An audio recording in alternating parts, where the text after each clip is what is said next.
พี่น้องฮู้จักบักนี้บ่มันซื้อบักมิสเตอร์นวลตอนนี้ค่อยฮู้ข่าวว่ามันอยู่เฮือนโคศกเมฆขาวมันสร้างความเดือดร้อนให้กับครอบครัวค่อยสิมาเอาเรื่องมันให้ได้มื้อนี้นะมาเบิ่งนำกันรถพี่น้อง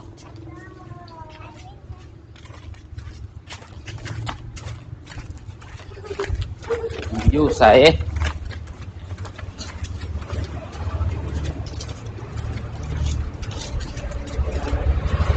โอ้มึงว่าบักมิสเตอร์นวลโอ้มันนั่งสเต็กข้าวแซ่บเลยเนาะแล้วเอาเมียกูมานั่งกินน้ำนี่วะบ่พี่น้องก็จีเฮ็ดกับบักนี่นี่นะเอาเพื่อนใครดิเพื่อนเอาดิเซียวเซิร์นมากับมาเอาได้ยินข่าวว่ามานี่ตัวสร้างความเดือดร้อนให้ครอบครัวเฮาเดี๋ยวนี้นะจะเป็นร้อยเป็นความกันได้ไทยเงินเฮานะเซียวเซิร์นมากับมาดิแล้วมาแล้วให้เมียเฮามานั่งน้ำอีกมาขาดได้ทั้งนี้ขนาดโอ้ขยายขยายแล้วเดี๋ยวนี้เจ้าคนเบิดละแม่เฮานี่ผิดกันย้อนเดี๋ยวนี้นะเขาก็มาพิดเรื่องเรื่องเรื่องอ้าวแล้วยูไซมีเอามาอีกมึงดูโอ้นี่แหละนี่ต้องนี่ตายแล้วว่าคือว่าแซ่บประเทศเอาว่าเด้คิวบุคิวเจ้าหั่นน่ะผัวเอ้ยเมียสิเว้า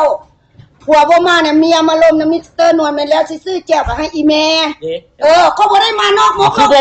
ค่อยซั่นน่ะแล้วอยู่พูดเรื่องซอกหาเจ้าบ่เห็นละผิดกันย้อนเจ้านี่โอ้ยคิวเว้าเรื่องนี้เนาะ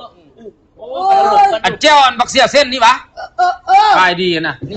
เส้นเส้นมันจะสำเนือล่ะโอ้ยเสียสิบบาทดิตายแล้วสมองฝากเนี่ยฝากแก้วฝากแก้วไม่คือพี่น้องเด้อฝากแก้วเด้อน้อง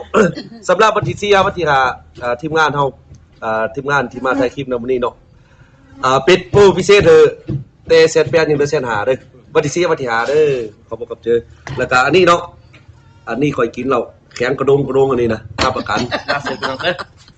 เอาซั่นเด้เอาเมื่อตัวซั่นแก้วแล้วก็เมื่อตัวสุดกันที่ก็เมื่อแล้วแก้วเมื่อเอาแก้วเอาไปเมื่อเอาได้เจ้าแล้วซั่นน่ะจะน่าจะเฮ็ดจักเทื่อเลยใจขึ้นมันตั้งใส่ลงห่ำเด้ไปเมื่อก่อนค่อยสินั่งกิน